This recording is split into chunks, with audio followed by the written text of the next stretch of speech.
Good morning, everybody. Mike Vacchi, Princetontrader.com, here for ntmarkets.com with your Thursday morning pre-market webcast. Okay, we're looking at a daily chart of the ES, and what we're seeing, we had a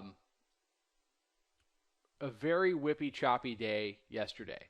The bears really pushed back hard on these two up days when they went down to the 73s, really bumped up against the 50-day exponential moving average.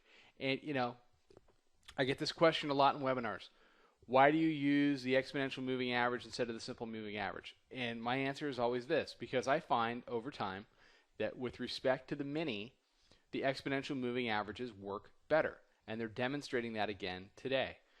50, 50, support, support. So, right now, it's the same chart, I'm just going a little tighter.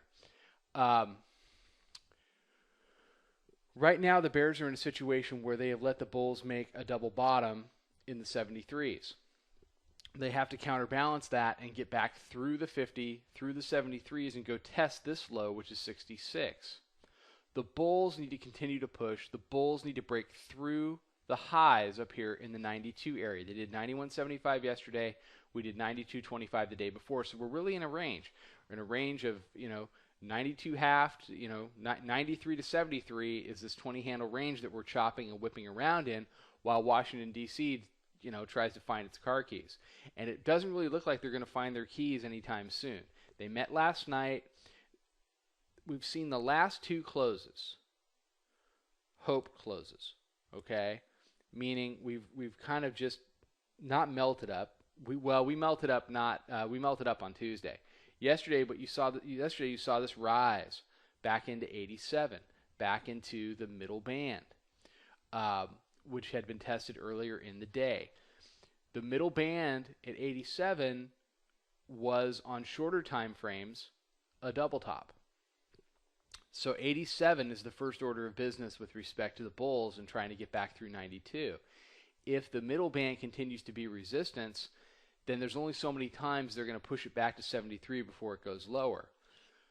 Right now, the news cycle is in favor of the bears because nobody's really talking, and now they want to fold in the debt ceiling and potentially even the sequester into negotiations over the CR with an Obamacare chaser. So there's all this going on at the same time, and that kind of a deal doesn't get made in a couple of days. Not with these guys. I mean, we're going to push up right against October 17th and the debt ceiling. And every day this goes on, I think that reality is going to continue to creep into the markets. Now, normally I would tell you that this is all setting up jobs, but remember, there is no non-farm payroll report tomorrow. There is no jobs report because there's no bureau, there's no labor department to put that out. So remember that. And ADP yesterday didn't meet expectations, but the market kind of shrugged that off, and it moved forward. So 87.92 on the up, 73 on the down, and 73.66 on the down. And any kind of a big push through in either direction, I think, is going to be news driven. Until then, we're going to chop in this range and try to see what Washington can sort out for itself, if anything at all. Okay, check us out. Follow us on Twitter at Princeton Trader. Check out the chat room. Check out the website, Princetontrader.com. I have a lot of people that are subscribing to the website. There's a box on the left-hand side, the left-hand side of the website, that will let you subscribe to the posts. And that way you get the pivot points faster, you get the webcast faster, you don't have to dig through your Twitter timeline to find it. So I'm getting a lot of positive feedback on that. So go on the website, Princetontrader.com.